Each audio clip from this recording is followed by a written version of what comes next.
Assalamualaikum guys, this is me Usman Chaudhary and you are watching Technology Explore. Today in this video I am going to show you how to make a low RPM permanent magnet AC alternator of 100 watts. I will tell you each and everything like copper wire size and gauge, number of turns, magnet size and shape which will be used in this alternator. So keep watching this video till end. Before continuing further, let me tell you its specifications. So the number of poles are 10, speed is 600 rpm and the power output is 100 watts. Output voltage are 220 volts AC. Okay, let's start. First of all, you will need 10 number of copper coils, and to make copper coils you will need this type of mold and a wire bonding machine like this.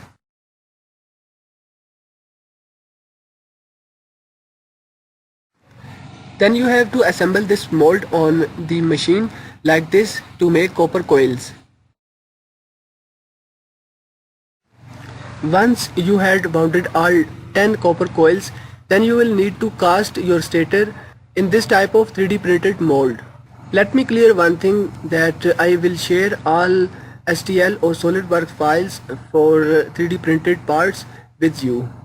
Now let's talk about copper wire size and gauge and number of turns in the coils. So the copper wire size is SWG29 and the number of turns in the coil are 2100.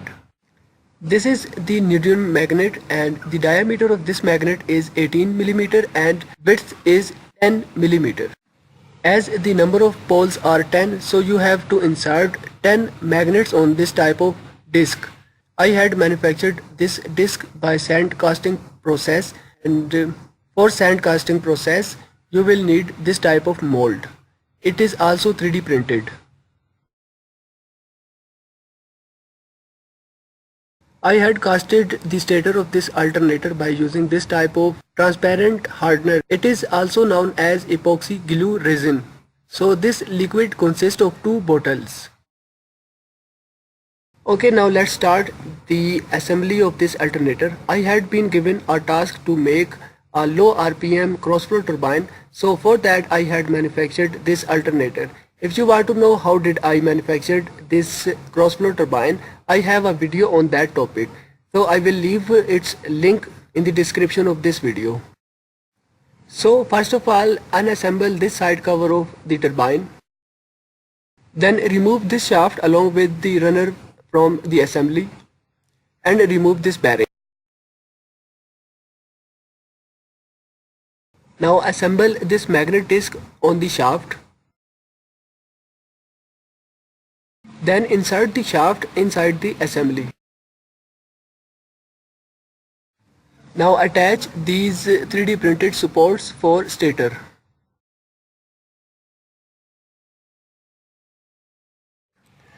Now attach the stator on the assembly.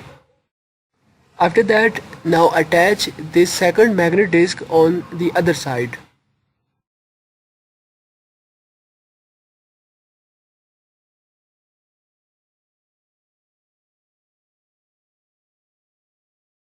Now attach these supports of stator for this side and then screw the nuts. Now add bearing and the side cover.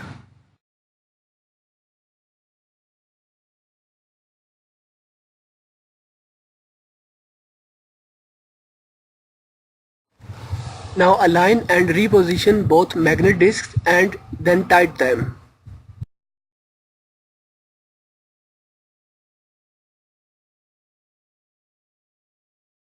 So finally the assembly for your permanent magnet alternator is ready. Now let me tell you how did I connected all the coils in the stator together. All 10 coils are connected in stator via end-to-end and start-to-start connections.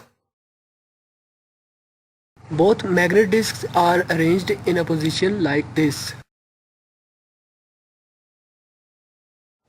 Now let's test it. So let me connect 100 watts incandescent bulb and a voltmeter. I will use a drill machine to rotate it manually. So here I had a drill machine, and let me connect it with the shaft of this alternator. See how it is working and generating 100 watts at 600 rpm. So the voltages are varying from 230 to 270. So friends, how did you find this video? Please write down in the comment section below. If you need any assistance or help, please tell me. I will try my best to serve you. And please don't forget to subscribe this YouTube channel for more videos like this.